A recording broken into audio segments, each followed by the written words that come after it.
จงหูเนาะจงหูก็คือตอนเที่ยงนะจงหูซึ่งเขาจะใช้ในตอน12:00นะจนไปฮอด12:59นะจะใช้คำว่าจงหูซึ่งคำว่าเชี่ยหูเนาะเชี่ยหูจะแปลว่าตอนบ่ายซึ่งเขาจะใช้ในตอน13:00เป็นต้นไปเนาะจนไปฮอด17:59เนาะหรือว่า5:59เนาะส่วนคำว่าหวานช่างหวานช่างเนาะก็จะเป็นตอนแรงจะใส่ตั้งแต่18:00เป็นต้นไปเนาะจนไปฮอด23:59หรือว่า11:59นั่นเองเนาะส่วนคำว่า半夜เนาะ半夜ก็คือตอนค่ำตอนค่ำจะเป็นตอน12:00จนไปฮอด12:59เนาะเขาใช้คำว่า半夜ส่วนคำว่า凌晨เนาะจะคือตอนดึกเนาะจะใช้ตั้งแต่1:00เนาะจนไปฮอด5:59ของตอนเช้านั่นเนาะ5:00เช้านั่นเองเนาะใช้คำว่า凌晨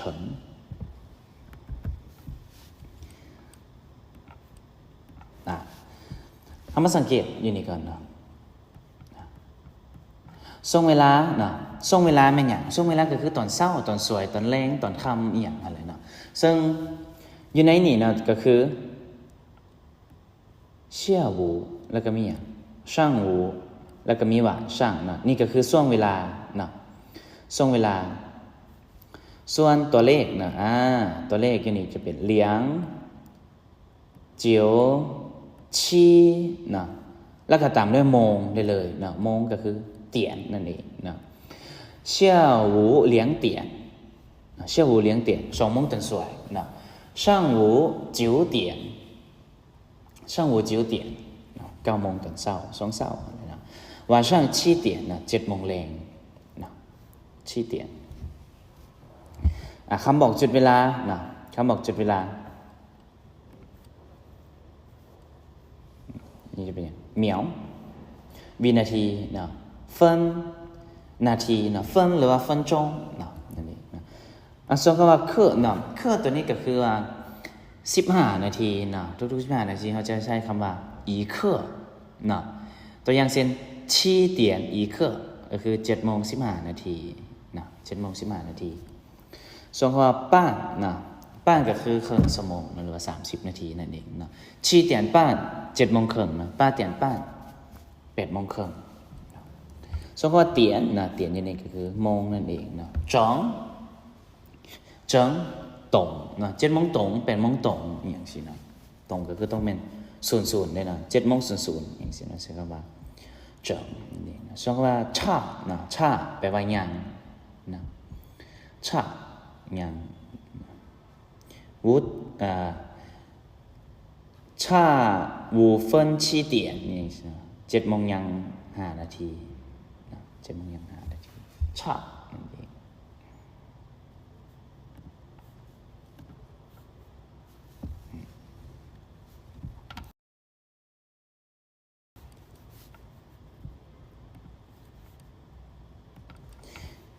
เชื่อเกิดต่อมานะต่อมามาสังเกตนี่ก่อนมีอย่างตัวเลขนะตามด้วยเตียนนะตัวเลขตามด้วยโมงแล้วก็ตัวเลขตามด้วยเวลานะอยู่ในนี้จะเป็นอย่างตัวเลขอยู่ในนี้ก็คือเหลียงเนาะเหลียง2นั่นเองนะตามด้วยอย่างเตียนนะอยู่นี่คือเก่าแล้วก็ตามด้วยตัวเลขแล้วก็ตามด้วยเฟินตามด้วยเป็นนาทีนั่นเองอยู่ในนี้เป็นอย่าง2:07นาที2:07นาทีเนาะตัวนี้เป็นอย่างคือว่าใช่ลินะตัวนี้เขาจะใช้หลักการเดียวกันกับก็คือการนับเลขนั่นแหละ01นะ01เขียนไว้นี่01จนไปฮอด09เนาะ09เนาะเขาจำเป็นต้องมีหลิงนะเขาจะเป็นต้องใส่หลิงนะตัวนี้เช่นกันเขาจะเป็นต้องใส่หลิงใช้หลักการเดียวกันกับการนับเลขเลยเนาะตัวอย่างเช่นว่าได้ไหมอย่าง2:07นาทีเนาะ2:08เนาะ2:08นาทีเด้2:08เนาะ0102จนไปฮอด09เนาะจำเป็นต้องมี หลิงพร้อมนะจำเป็นต้องมีหลิงสองว่า10ขึ้นไปนะก็เป็นปกติเลย7:10ก็คือ7:10นะตัวนี้จะเป็นปกติแต่ถ้า1-9นะจะเป็นต้องมีหลิงนั่นเองนะเส้นตัวนี้เนี่ย星期天上午10:30นะวันอาทิตย์ช่วงเช้า10:30นะมาเบิ่งตัวนี้อี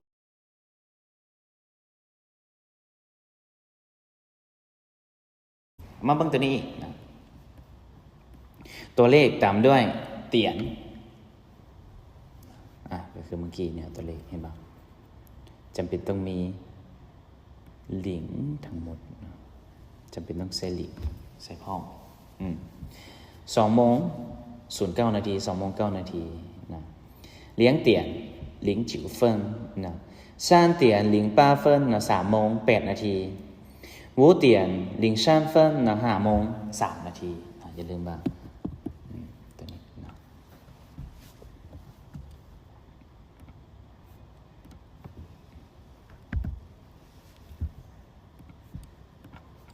เช่นก็ตัวนี้จะเป็นอย่างตัวเลขตามด้วยเตียนตัวเลขแล้วก็เครื่องนะชื่อว่าเครื่องไม่เครื่องก็คือ15นาทีเนาะใส่แบบนี้เลยตัวอย่างเช่นมาสังเกตตัวอย่างนะ9:01นะ9:01ก็คือจิวไม่อย่างจิวก็คือ9เนาะ9เตียนก็คือโมง9โมงอีเคเนาะจะเรียกว่าอีเคก็คือ15นาทีเนาะ9:15นั่นเองนะหรือว่าใช่เป็น9:159:01เนาะก็คือความหมายเดียวกันเนาะ9:15นะประโยคนี้เด้12:01นะ12ก็คือ12โมงอีเค15นาทีนะ12:15นะตัวนี้เด้ตัวนี้ก็คือชาที่แปลว่าอย่างยังชื่อว่าชาแปลว่าอย่างนะชาตามด้วยนาทีตามด้วยเฟิงตามด้วยชั่วโมงแล้วก็ตามด้วยเตียนนะมาเบิ่งชานาที5分นะ5分เห็นป่ะเฟินก็อยู่ในนี้คือเก่าตามด้วยชั่วโมง3 x 3นะตามด้วยเตียนลายได้หนึ่งนะชาประโยคนี้ไม่อย่างชา5分3点นะชา5分3点ยังอีกขาดอีก5นาทีจะเข้า3โมงนะก็คือตอนนี้ก็คือ2:55เห็นไหมนะความหมายคือว่า3โมงยัง5นาทีนะชา5分3点3โมงยัง5นาทีหรือว่า2:55เนาะตัวนี้เด็ก12点差3分นะ12点差3分นะขาดอีก3นาที12โมงขาดอีก3นาที12โมงหรือว่าเป็น11:57นั่นเองนะ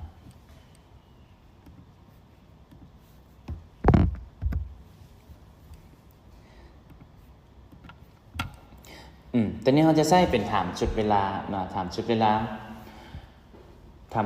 เนาะเนื่องจากว่าคำว่าเวลาเป็นตัวเลขเนาะดังนั้นคำถาม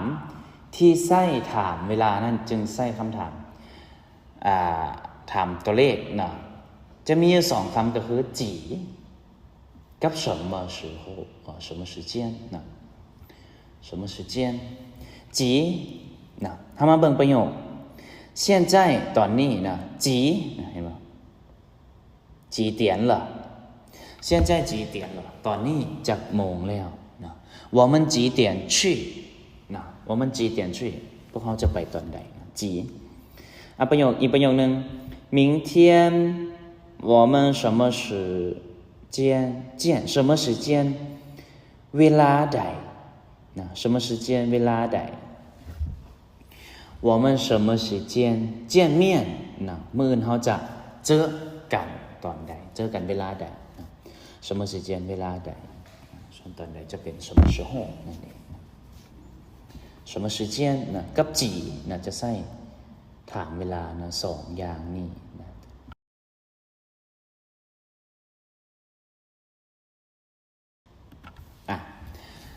第二นะตัวที่2จะเป็นคำบอก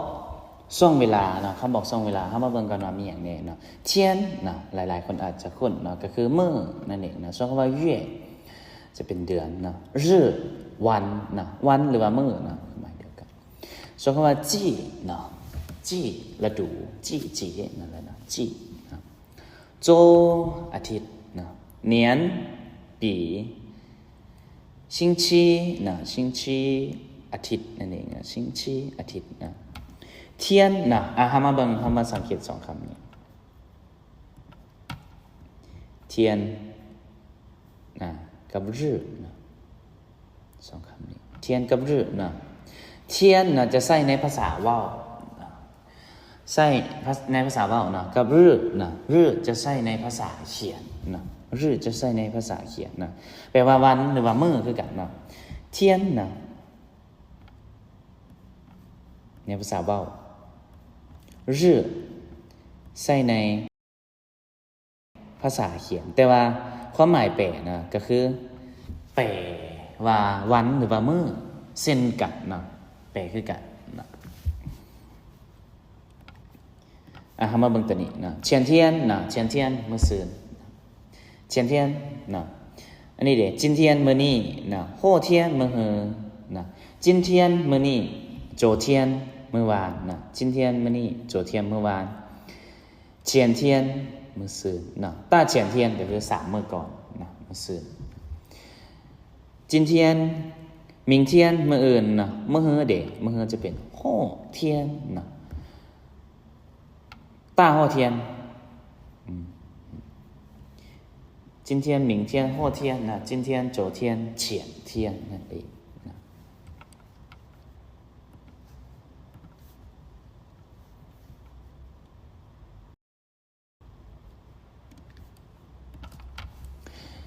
ชิงชี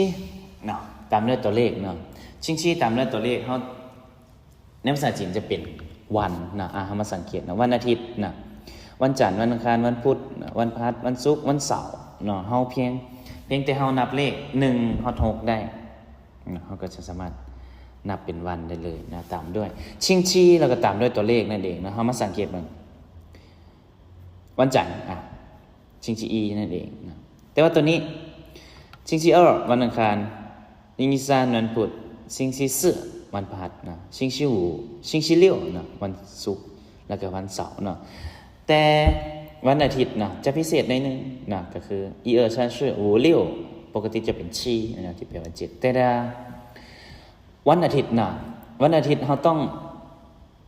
ว่าชิงชีเทียนนะหรือว่าชิงชีรื่อนั่นเองนะชิงชีเทียนหรือว่าชิงชีรื่อนะ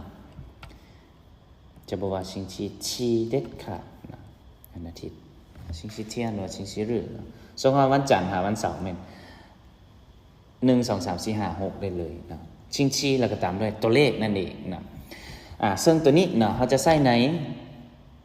ภาษาเขียนนะชิงชีเทียนชิงชีรื่อนะชิงชีอีชิงชีชิงชีอย่างไปส่วนภาษาว่าวนะภาษาว่าวเขาสามารถว่าเป็นโจรื่อนะโจ一周日นะ周二周三นะ周四周五周六มีความหมายเดียวกันคือว่าวันจันทร์วันอังคารวันพุธวันพฤหัสนั่นแหละเนาะแต่ว่าจะต่างกันก็คือเป็น书面语กับ口语นั่นแหละเนาะ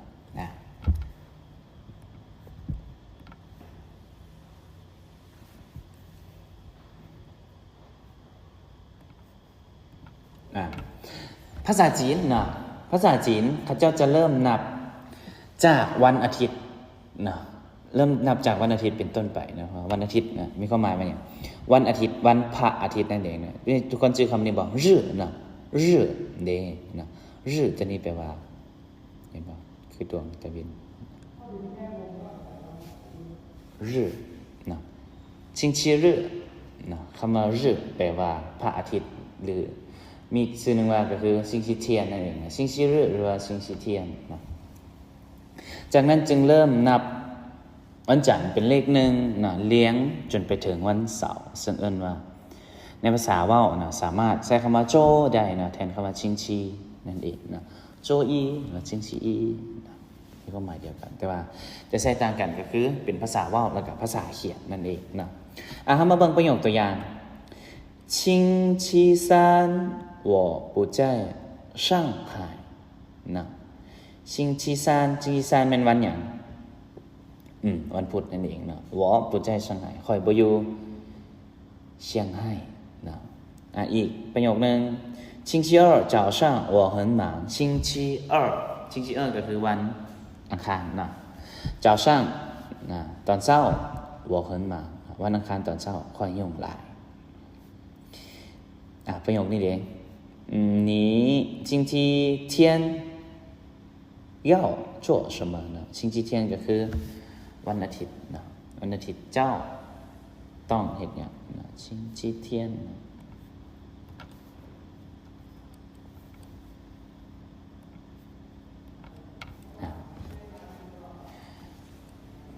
เดือนนี้เป็นอย่าง1 เดือนนะ1 เดือนมี4 อาทิตย์นะมาเบิ่งอาทิตย์ที่1อาทิตย์ที่2อาทิตย์ที่3อาทิตย์ที่4อาทิตย์ก่อนอาทิตย์นี้แล้วก็อาทิตย์หน้านะว่าภาษาจีนเขาจะว่าแนวใดนะ第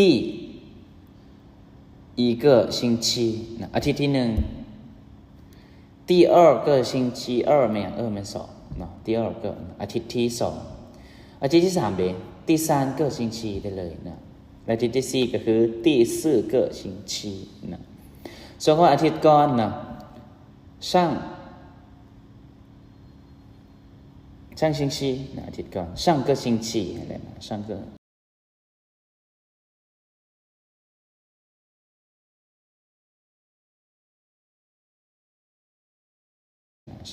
星期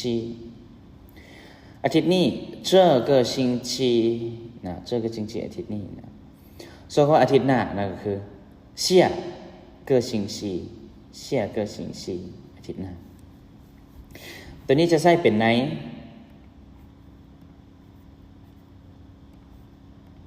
นภาษาเว้าเช่นกันในภาษาเขียนนะส่วนตัวนี้จะเป็นภาษาเว้าเนาะ书面语กับ口语นั่นเองนะ第一个星期第一周นะ第二个星期第二周นะ3ดีอาทิตย์ที่3第3个星期หรือว่า第3周ได้เลยนะอาทิตย์ที่4第4个星期หรือ第4周นะ上个星期เป็น上周นะ这个星期เป็นอย่าง这周นะ这周下个星期นะเป็น下周อาทิตย์หน้านั่นเอง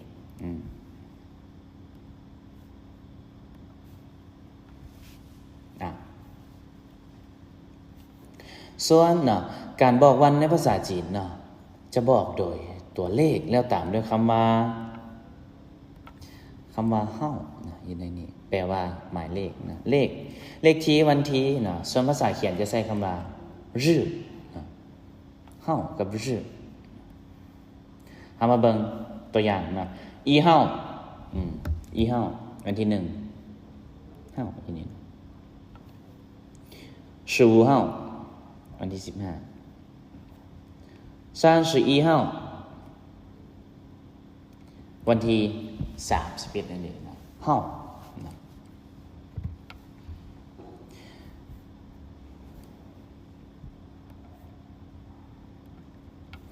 1 เดือนมี31วันนะตัวนี้ก็เช่นกันนะเพียงแต่ยังจือบอกคำว่าเดือนไม่เนี่ยเดือนนะก็คือเย่นะตัวนี้นั่นเองเย่ที่แปลว่าเดือนนะตัวนี้เพียงแต่ว่าเฮานับเลข1หาเลข12ได้นะเฮาก็สามารถนับเดือนได้เลยนะก็คือตัวเลขแล้วตามด้วยเย่นะเดือน1วันใดเลข1เป็นอีเลข2เป็นนะเดือน11月นะ2月ตัวนี้เด็ก3月นะจนไปฮอด12นะ4月5นะ9月นะ10月นะ5月6月7月นะ8月10月11月12月นั่นแหละนะ1ไปฮอด12นะ1 2 3 4 5 6 7 8 9 10 11 12แล้วตามด้วย เย่ได้เลยนะเย่นะตัวเลข1 ข้อ 12มาตามด้วยคำว่าเย่นะก็คือการนับเดือนในภาษาจีนนั่นเอง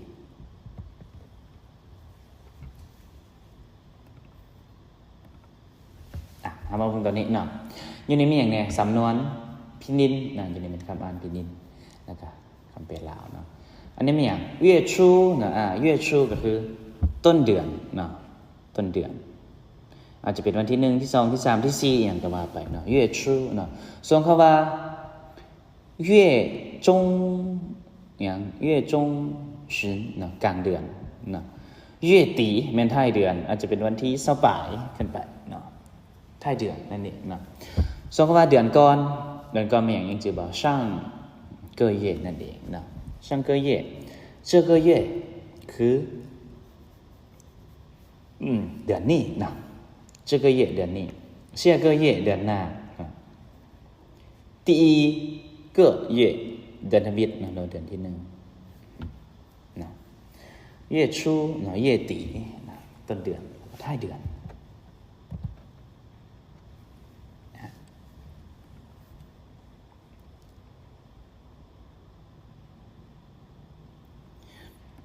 นะตัวนี้ก็คือทำไมเบิ่งสังเกตความแตกต่างของมันนะ1月นะ1月ตัวนี้มีตัวเลขเช่นกันนะแต่ว่าจะต่างกันได้เอามาเบิ่งนำกัน1月ก็คือเดือน1นะจื่อบอกคำว่า1 2 3 4นะตัวเลขแล้วก็ตามด้วย月นะก็คือ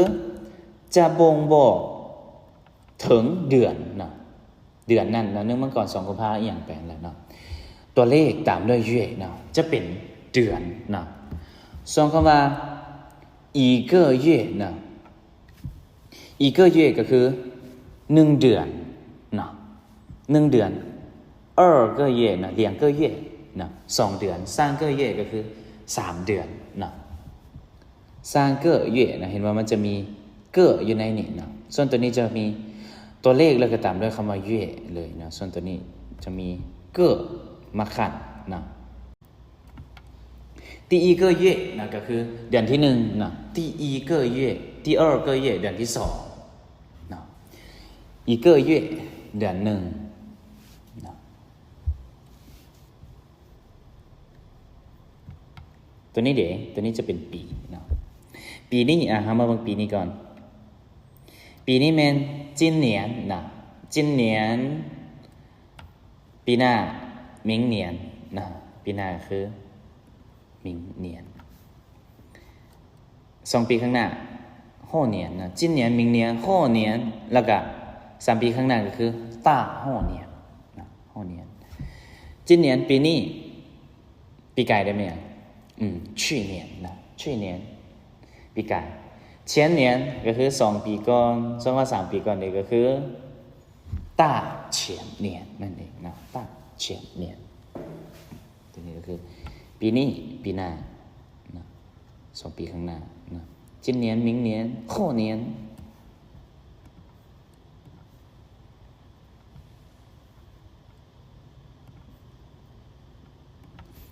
มาเบิ่งนะคำบอกช่วงเวลานะคำบอกช่วงเวลานะอยู่ในนี้จะมีอย่างแน่现在นะ现在ก็คือปัจจุบันหรือว่าตอนนี้เดี๋ยวนี้อะไรนะ现在以前ก็คือเมื่อก่อนนะ以前我在上海上学นะเมื่อก่อนเคยเรียนอยู่เชียงไฮ้นะแต่ก่อนเมื่อก่อนนะ现在我在北京学习นะตอนนี้เคยอยู่ปักกิ่งเคยเรียนอยู่ปักกิ่งนะ以后ภายหลังนะ以后หลังจากนี้นะ以后หลังจากนี้ภายหลัง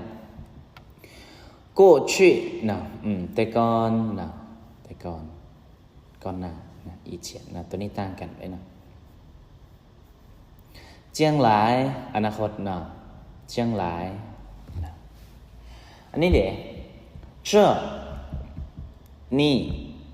นั่นนะ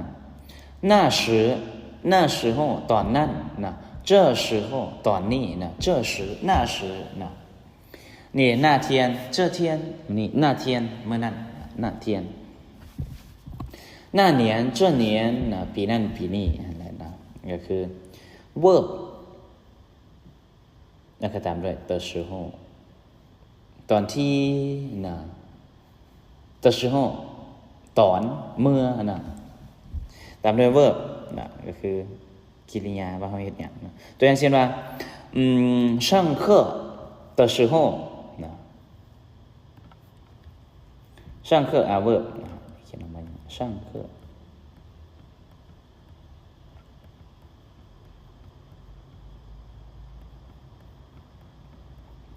上课的时候นะก็คือระบุเข้าไปนะ上课的时候吃饭的时候ตอนกินข้าวนะ下课的时候ตอนเลิกเรียน的时候นั่นเองนะตอนนั้นเมื่อนั้นอันนี้นะ的时候下一个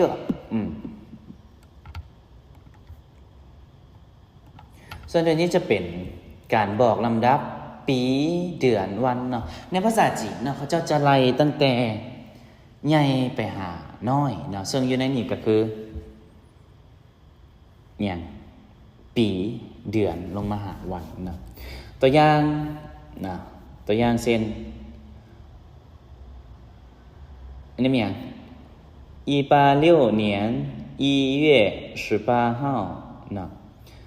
แต่ในภาษาลาวจะนับเป็นวันที่18เดือนมังกรปีคศ1868นั่นเองนะแต่ในภาษาจีนจะไล่ตั้งแต่ใหญ่มาหาน้อยเนาะปีเดือนวันนั่นเองนะแต่ในภาษาลาวจะเป็นวันเดือนแล้วก็จึงปีเนาะอีกประโยคนึงอันนี้มีอย่าง1910年1910年1910年เดือนอย่างเดือนนี้เดือน8月9号นะวันที่9เดือน8แล้วเดือนสิงหาปีคศ1910นั่นเองนี่1月1日是新年新年ไม่อย่าง新年ก็คือปีใหม่นะวันที่1เดือนมังกร